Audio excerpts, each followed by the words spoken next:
यह कहानी प्रेम, त्याग और देशभक्ति की एक मार्मिक कथा है। कहानी की स्टार्टिंग जो होती है फ्रेंड्स, अमृतसर की गलियों से होती है।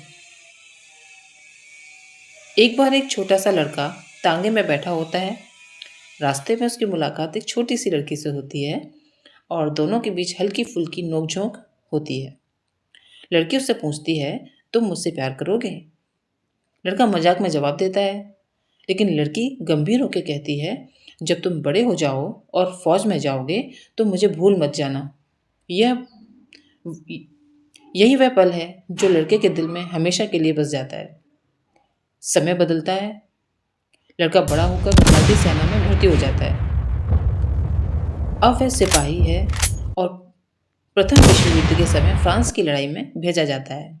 युद्ध के मैदान में उसे पता चलता है कि उसका कमांडर जो है वो वही व्यक्ति है जिससे उस लड़की की शादी हुई है।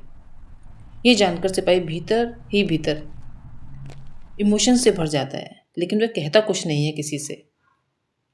लड़ाई के दौरान जब कमांडर बुरी तरह घायल हो जाता है तो सिपाही अपनी जान जोखिम में डालकर उसे बचाता है। गोलियां चलते हुए भी वह अपने अफसर को सुरक्षित स्थान पर पहुंचाता है।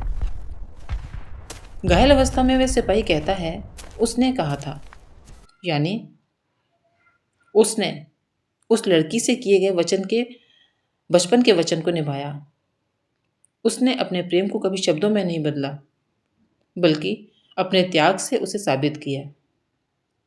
कहानी का मैसेज, यह कहानी बताती है कि सच्चा प्रेम स्वार्थी नहीं होता।